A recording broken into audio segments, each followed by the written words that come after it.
Yo, what's up, guys? No Policies here, aka Strokefish, aka your coach of the Beijing Beheeyems, bringing you my Week 3 match and team builder for the Tarnovo Turtwigs. I didn't remember what it was for a second. Coached by Zuuzifer / Turtwiggy. A lot of different names, I guess, like me. So, yeah. Turtwiggy / Zuuzifer, we'll just call him Zuuzifer. He was one of the original people that were in, the CSL. I think he was in season 1 or season 2, one of the early seasons. Kind of took a break and he came back. But I think he was in CSLL and he came up to the major leagues. So I don't really know much about his play style. I could have researched what he played like, but that's way too much work. So I think a really big thing about Zuuzifer compared to other people that I played before is I don't know their play style. Especially someone like I cannot underestimate people that I do not know their play style. Most people I can just kind of look at, know how they play, and kind of play around that. But I think the hardest matches to win, in my opinion, are the ones where I don't know how they play, or prep, or just in general what they really like to do. So it becomes very difficult and challenging to kind of predict what he's going to bring, because maybe I think he's going to bring like defensive stuff and maybe he brings offense. So it's very just, I mean, that's a really general example, but yeah, that's basically going to be that. So let's just go over his team. He has a very, very scary draft. We see that he has the Mega Diancie, Giratina Origin Form. He has the Rotom Wash, Entei, Breloom, Doublade, Yanmega, Swampert, Omastar, Cacturne, Dusknoir, Toxicroak. So very, very threatening team. And you may be like, Giratina Origin Form, that is interesting. Giratina, it was unbanned this generation, or I guess this season, because in my opinion, I think a lot of people's other opinion, it really wasn't that busted. Like at first I was like, Giratina Origin's pretty broken, but then I was like, it can only hold the Grisiosaur, which does boost Ghost and Dragon type moves, as well as, you know, it's just a very, very tough mon to switch in on. It can be very versatile, but it also doesn't have access to any other item. So it's basically a Mega, and at that, it's not even that great of a Mega because it doesn't have that good of speed. It can't boost that speed, I don't think, as much as I know. If he brings speed boost in Giratina, he's got me. It does have a form of recovery, but it's really bad in Pain Split with so much HP that is pretty bad. And it's just in general I don't know. It's going to be a very tough mon to prep against. I think the most scary thing he could bring would be Calm Mind Rest Giratina. I faced that a lot in practice. Shout out to Kraken Nation on that one. It was a very scary Pokemon to play against, and I definitely wanted to be prepared for it. So, Mega Diancie, too, is a very scary Pokemon. If you look at his team, Mega Diancie is just a very hard mon to switch in on. I think players like Gypsy King from the NPL have shown this before. It's just a very difficult mon to switch in on. It has very good attacks, Earth Power, Moonblast, and Power Gem. Really doesn't have many switch-ins, like Hidden Power or some kind of like Rocks or Rock Polish. Just in general, it can really just run those 3 moves and then maybe an extra move, and you could be screwed. Calm Mind, and I think Calm Mind was a very big issue going into this this game, because I didn't really have it can't really, like, I can weaken it and it doesn't really recover, but if it can get rolling, then it could be a very big problem. Rotom Wash, very big problem. I'm not going to go over his entire team, but I think the main Pokemon that I think he's going to bring are Mega Diancie, Giratina Origin, Rotom Wash, Entei, Breloom, and I think the last mon is up for grabs, but I do think something like a Yanmega would be pretty likely, and I think something like Swampert's not likely, but Doublade could also come as well, because it does counter my Tapu Bulu. So now let's get into my team a little bit. So you can see Vaporeon, very odd EV spread, as you can see. It does have some interesting EVs going. It's max defense bold with not really much HP and a lot of Spadef. So the point of this is basically what I've realized with Vaporeon, especially this matchup, is that it doesn't really need HP, especially with something like Pain Split Giratina roaming around. It's very annoying to kind of just Pain Split up. And if I'm running max HP and say he isn't, then I could be in a bit of trouble because he keeps just Pain Splitting, gets back HP. I have to wish, in order to preserve my health, and he can just keep Pain Splitting. So I think that keeping my HP low, he does have lower HP, or higher base HP stat, so if he's Pain Splitting me, he will actually lose HP, so I think that's really nice, unless of course he's at a lower point than I am, but he won't gain as much back as if I was max HP. Also, Spadef allows me to take hits better from a lot of his special attackers, and the physical attackers that I will be trying to take hits at, mainly Entei, and this is my main Entei answer on his team. Sacred Fire won't really be doing much at all. It does a good, 20% if he's just a Z-move variant, or some kind of, I don't know, something like that. I think he'll probably bring Z-move. I'm thinking Z Bloom Doom with Gracium, I think was the biggest thing I was worried about. Scald, Protect, Wish, Roar. Scald, Wish Protect is really nice because Wish Protect does allow me to kind of, both while being able to Wish up, I can Protect, see if what move he's gonna go for, potentially get a Z move right and kind of Protect and take way less damage. Especially Z Bloom Doom would be really nice to kind of Wish up, and he maybe brings in his Entei, he goes to Bloom Doom me, and I Protect, and I don't take as much damage. It will definitely do around 50% if he's I think if he's Adamant, it does around that, and that's another reason I ran Spadef, so I can take on Special Entei as well. I think Roar is another great thing to have.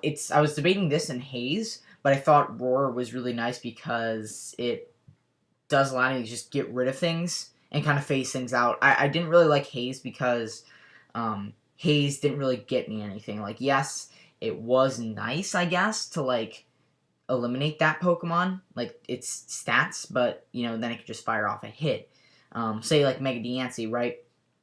I guess Mega Diancie is infected by Roar, which is one of my main reasons for kind of being very toss up about running Roar. But I think something like Giratina, just being able to set up, maybe set up Calm Minds, and then I just roar it out into something very unfavorable, like Entei, puts it in a really poor position. I think Toxic would also be really nice in this, but I just had so many things. I really wanted Wish Protect, and I think that's what I went for. And I probably should have run Toxic, but having things set up like Giratina just is so annoying. And if it's Sub or Rest is the main problem for this team, then I think that will be very annoying. But Vaporeon is a very good defensive wall this game, and I did end up free agenting it. So if you weren't aware of that, that's the thing. So anyway, Mega Houndoom, I did actually name my Pokemon after a Disney title. So we got Little Mermaid and Lady and the Tramp. Mega Houndoom, Flash Fire. We have HP Grass, Dark Pulse, Flamethrower, and Sucker Punch. Now, we aren't running Nasty Plot. I was originally running Nasty Plot, but I think this set is just so much better because 4 attacks with Sucker, or 3 attacks with Sucker Punch is really nice. Max Speed, or enough speed, outspeed, Mega Diancie, max special attack, and then 40 in defense, so we can potentially take on Shadow Sneaks and Mach Punches a lot better. So, Hidden Power Grass is basically for things like Swampert. He has so many grass weaknesses that it's not even funny, and if he brings any of them, then HP Grass will be very, very nice to kind of deal tremendous amounts. It probably won't kill any of them, but it will do a lot of damage. Dark Pulse, very good for all of his ghost types, and just hits pretty hard in general. And then Flamethrower, not really that necessary. He really doesn't have that many Flamethrower Pokemon. We look at his team.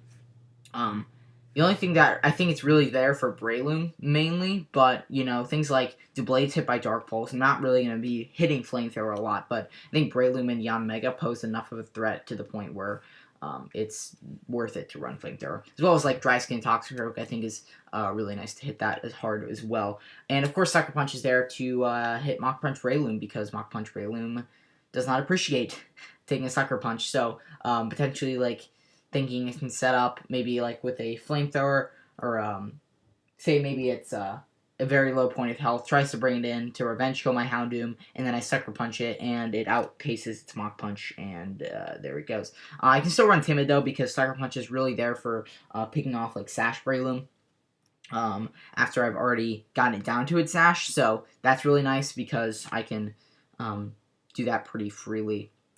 Next up, we have Sky High, the Thunderous Therian, Electrium Z, Dark Bolt, Thunderbolt, Nasty Plot Sub. This is a phenomenal set. I'm really liking it.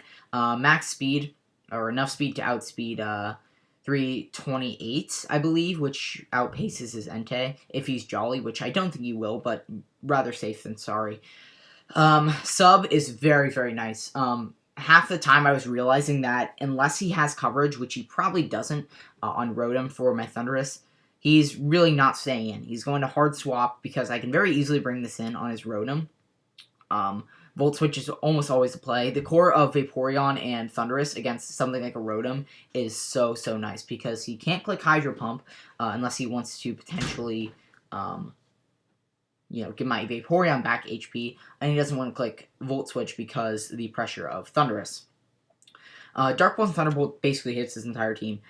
Yes, I guess it doesn't hit Breloom, but Breloom takes so much from a Thunderbolt anyway. Dies to both a Thunderbolt plus Gigavolt, so I'm really not worried about Breloom as much as I could run something like Hidden Power Flying. Dark Pulse just does...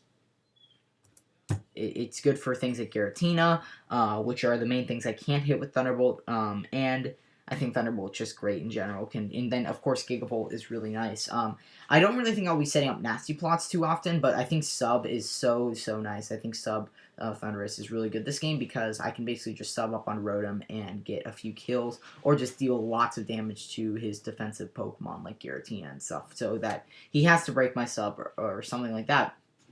Next up, we have our last three Mons. Noivern with the Life Orb Infiltrator with Flamethrower, HP Steel, Draco Meteor, and Defog. Defog is really nice because things like Omastar are a thing on his team, and while I don't think it's likely he'll bring it, I definitely thought Defog was pretty good because it does allow me to get rid of hazards on his side of the field. I think Defog Noivern is really good this game as well. I brought it last week, but I think it's also good this game because Defog is just good to get rid of those pesky hazards if you just decide to get them up. I believe, if I'm not mistaken, okay, yeah, he has quite a few forms of getting up hazards, and I think it's just being able to defog them away for my team if I need to is really nice. I don't think I'll be clicking it too often. I think this is more of a revenge killer, as it does outspeed his entirety of his team, even Mega Diancie, because Mega Diancie is his fastest Mon, and he can't Choice Scarf it, so I think that's really nice. And HP, this is basically the revenge killer of Mega Diancie, because Hidden Power Steel will OHKO a max HP Mega Diancie. And if he is, say, have a Calm Mind up, I can still potentially, I can still 2-hit KO him, or do enough damage to the point where something like Houndoom can OHKO him with Hidden Power Grass. So that's really nice because it just gives me that option to just shut down Mega Diancie if it gets out of control. HP Steel will basically always do just a lot of damage. Flamethrower is there for, of course, his Steel types, and hits things like Breloom and Doublade, so I think Flamethrower is nice there. And then Draco is just mainly the move I'm going to be clicking if Mega Diancie is not around, and then Life Orb just gives me that extra power. I was thinking about Draco Plate, but HP Steel plus Life Orb is just so nice because it does guarantee that kill on no HP Mega Diancie. Infiltrate is also nice over Frisk, as because while Frisk is kind of nice for seeing what item my opponent has, Infiltrator is just so nice in the point that I can beat things like Sub Giratina as well. I'm very annoyed with Giratina. Don't want that thing setting up at all. So that's why I'm running Infiltrator. And enough speed to outspeed Mega Diancie with, of course, enough HP and then max special attack. Next up we have Jungle Book. A very late, last-minute bring on my part. I was not planning on bringing this. I actually had we'll just say another Mon over this thing. I think I'll just say I was planning on bringing Leavanny, but I saw Leavanny just, it wasn't really doing what it was. And just in mocks, I was like thinking about it. I was like, I just don't really like what it was doing. So I decided to bring Bulu instead because it basically does the same thing Leavanny does, as it was my main Breloom answer, because Breloom was a very annoying Pokemon. Now, while this does give Breloom a lot more wiggle room in terms of just spamming Bullet Seed, it also allows it to it just doesn't allow it to set up or just something like that. It just kind of shuts down Breloom a lot because it can't just spam Mach Punch, and I'd rather it spam Bullet Seed than Mach Punch because I do have a lot of resistances Bullet Seed, as you can see. Thunderous, Mega Houndoom, just in general is very, not the best because I just have so many resistances. Hornleech, very nice, of course. I said mini grass weaknesses, so Hornleech in general is just really good stab. Nature's Madness. Not really going to be clicking this too often, but it is good for kind of getting last minute a lot of damage off on something. But mainly I'll be clicking Hornleech, and my other form of stab, Rock Tomb. Or not stab. My other form of stab would be Dazzling Gleam, but Rock Tomb is really, really nice. I was thinking between Rock Slide and Rock and Stone Edge. I'm like, wait a second. Rock Tomb is so, so nice. Just because it OHKOs things like Yanmega. It makes it so I can lower things speed, so things can't really set up on their speed. And if he decides he wants to bring in his Entei to potentially, maybe even if I go for Stone Edge, he can potentially live. Rock Tomb is doing a lot of damage and has a very, if depending on spreads, if he's very little HP investment, just basically if he's more offensively oriented Entei, Rock Tomb is a 2-hit KO, and I can outspeed. That's my speed right there. Is that I can outspeed an Adamant Entei, which I think he has to run in order to run E-speed. Rock Tomb is really nice there because I can just run. I can go Rock Tomb, and it lowers the speed, and then I can go for another Rock Tomb and take out his Entei. So that is phenomenal. That was what I really like about running Rock Tomb.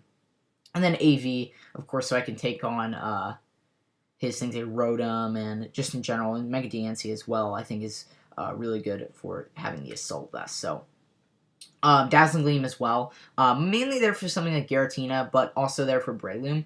I was also considering Brutal Swing to hit things like Doublade as well, but I think Doublade just kind of gets walled by a lot of my team. We'll see if that comes to haunt me, but yeah. The special defense investment with the HP, the speed was kind of what I needed, but then the HP and Sped F allows me to take 2 Mega DNC's Moon Blasts after, not before rocks, just at full. So Necrozma, Safety Goggles, probably my favorite set this week. A lot of defense, basically max defense with a little bit of speed creep, just in case his Breloom tries to speed creep my Necrozma. I'm running 16 speed for that. Moonlight, Calm Mind, Heat Wave, and Stored Power. This basically sets up all over things like Rotom and Mega DNC as well. Depending if he's Calm Mind as well, but I will beat a Calm Mind DNC unless he's crits me or something, but I will beat that because of Stored Power. This is so good. If I can set up with this thing basically wins. Safety Goggles is there for his Spore Breloom. I had leftovers, but I thought Safety Goggles was just a very good thing to have. This thing completely is good against Entei. It's kind of another way to beat Entei, which is why I was considering running Psychic over Stored Power, but Stored Power does allow me to 1v1 his Calm Mind Pokemon if he decides to bring that. So I think this was a very solid bring, and I'm really, really excited to bring it. Hopefully it can put in some work this week. But yeah, with that being said, after freaking 19, 20 minutes of me talking about my team, which you probably didn't look at, you kind of just looked at what sets I was bringing. Let's get into the actual battle. Sorry that took so long, but anyway, let's get into the battle. Yeah, let me move this up. And as you can see, he has a very, very interesting team. Oh, jeez. Okay. Yeah, so he's going to have a very interesting team. No Giratina was a sigh of relief. Not even gonna lie. Not seeing Giratina was such a, that was just a phew off my thing. And I can see Tapu Bulu, once Entei's gone, just decimates his team. Just destroys it. He can bring in Breloom, but Breloom, if it's not Sash, if it's Life Orb, Breloom dies to Dazzling Gleam. So, we'll see. Actually, no, it doesn't. It has a chance to die, but it's a max roll. So, Yeah, it does a lot though, so that's all you need to know. Yeah, this was like, oh my gosh. Actually, let me turn. Yeah, music is off. Slow. I'm actually gonna.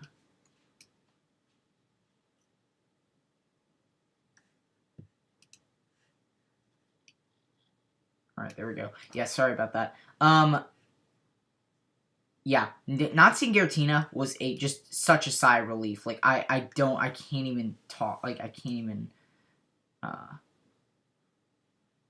even fathom the fact that Giratina was not brought. Like I think it was just had such a good matchup, but I didn't bring Giratina.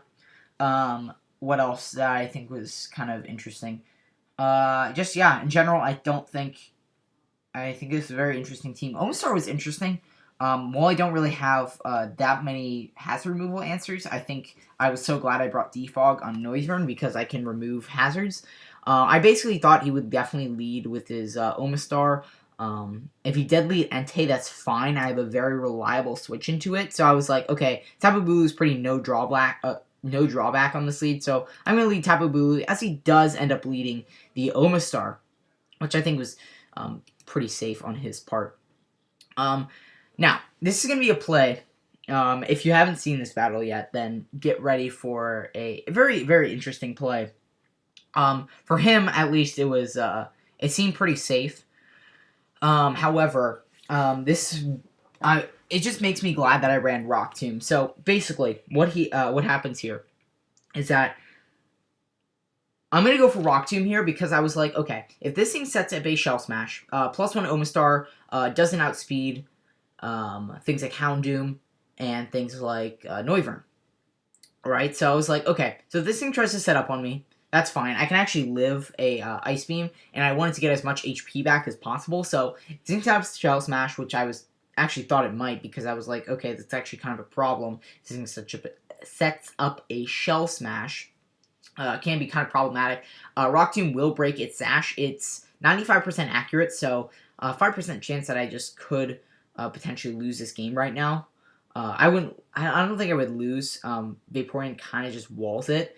But, it does kind of chip my Vaporeon down to the point where Breloom could come in. So I basically would be at a very bad point. But I thought Rock Tomb was pretty much no drawback right here because I go for Rock Tomb, breaks his Sash, which I think he definitely has to be, because I can just Horn Leech. And if he ends up going to Entei, thinking I'm going to go for Rock Tomb or Horn Leech, I can gauge the damage. And if it's a 2-hit KO, I might as well just go for another Rock Tomb. Like, even if he goes into something like his Rotom or Breloom, like he goes Breloom, I put it in range of a Dazzling Gleam. Like, in my opinion, Rock Tomb is just no drawback here. As he goes right into his Yanmega, and we just take this thing out. Turn 1, take the thing out with a Rock Tomb. And I'm not even gonna lie. When this happened, I was like, I started, I didn't run around or anything. I was just very, very excited. I was like, yes, let's go.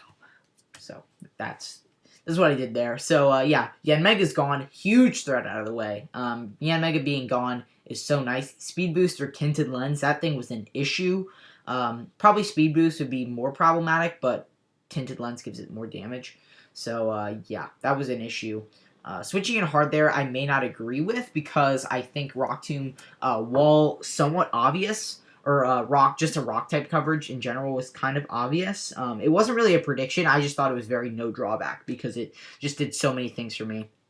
And I can just go for Horn Leech the next turn. I was going to go out and do his Entei right now.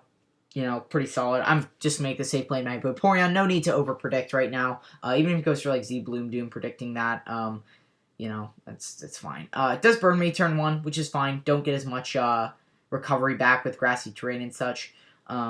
He's going to go into his Rotom. As I'm just going to wish, I did want to potentially scout for the Z Bloom Doom, so that's nice. What's nice about grassy terrain, it is giving me basically leftovers recovery here. I'm going to protect, see what he's going to want to do. Does go for Volt Switch, so this kind of tells me that he's not really scared to Volt Switch on my team.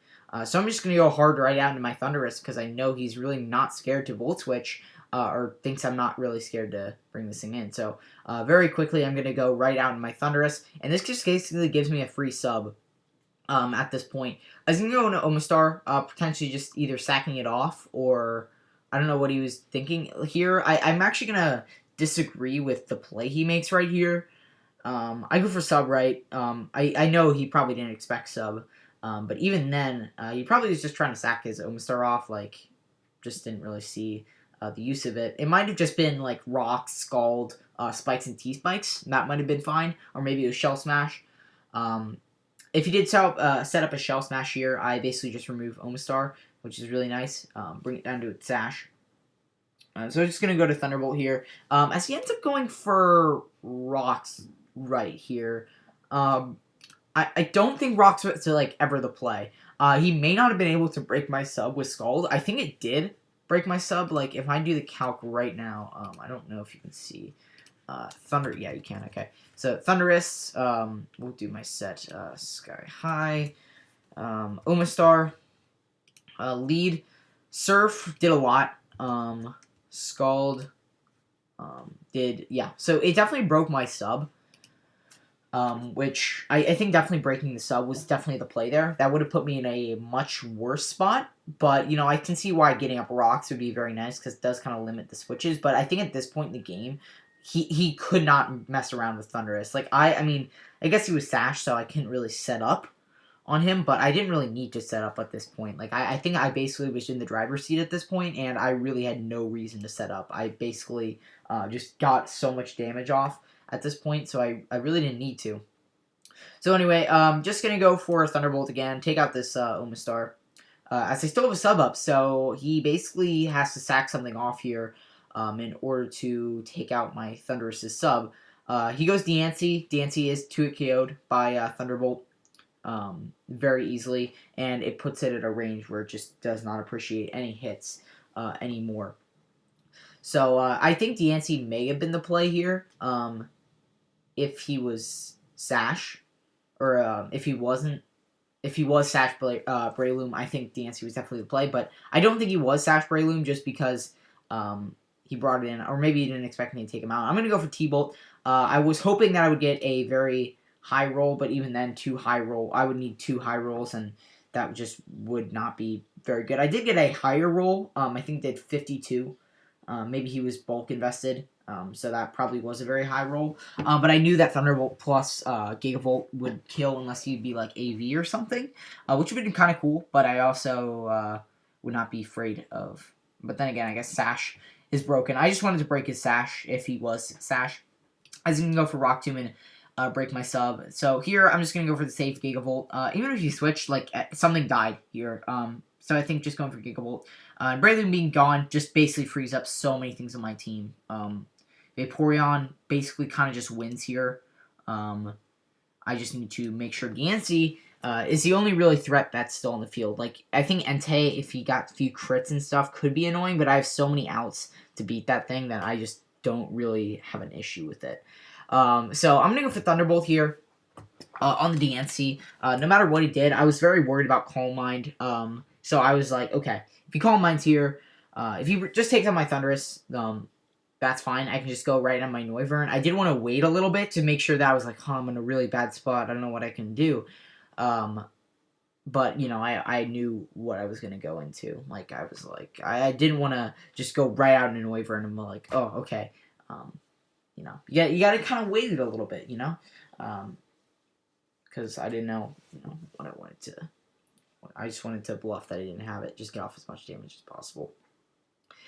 So, yeah, I'm just going to go for Thunderbolt here, as he does end up going for Calm Mind. So, I did kind of make the nice play there and going for Thunderbolt, because now, even though he went for Calm Mind, I am going to be able to...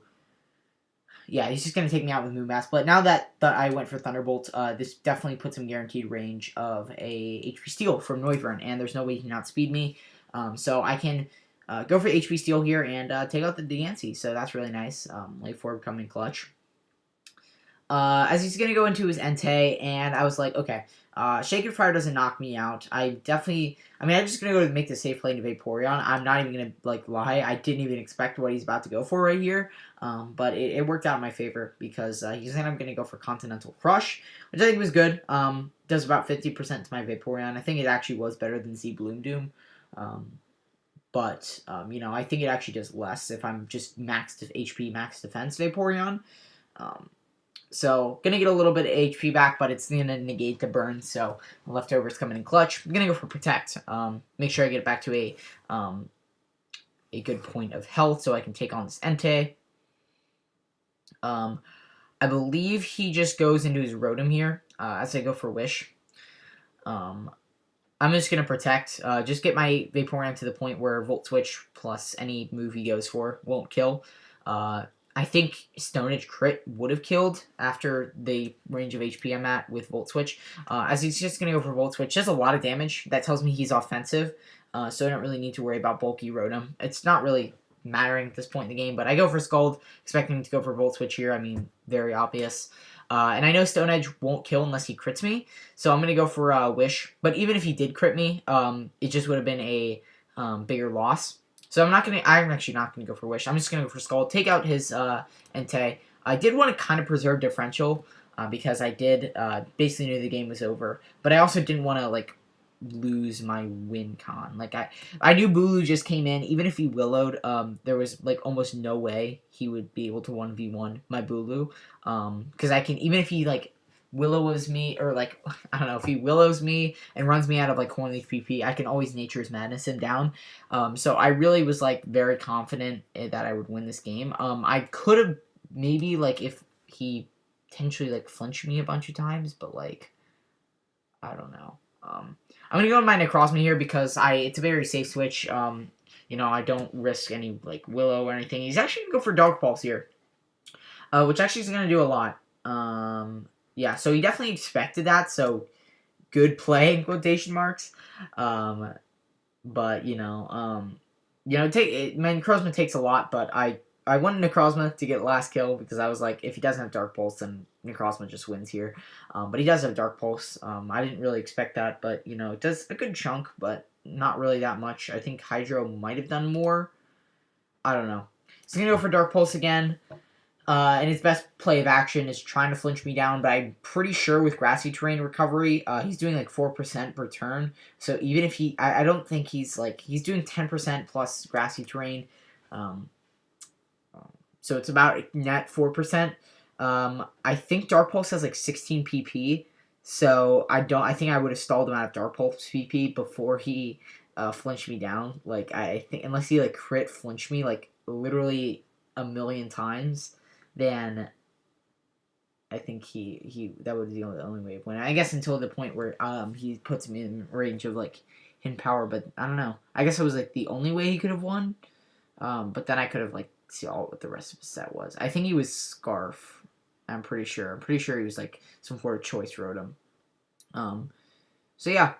And he's going to flinch me this turn, which is fine because this doesn't faze me at all. And I'm just going to go over Horn Leech and end the game right here.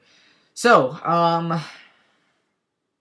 what did we learn from this? Well, now we are 2-1, number 5 in our conference, so very, very close to taking the playoff spot. We're very, very close there. A lot of people that were 1-1 lost this week, so we're in a very, very good spot right now. We're of like 2-1 teams. There are a lot of 3-0 teams in our conference, but at some point they will lose. I have very high faith. So yeah, we probably are going to face off with a lot of other people, but we have to make sure if we want to make playoffs, we have to make sure that we maintain this as much as possible. It's going to be a really rough road ahead of us, but yeah, so that'll be interesting.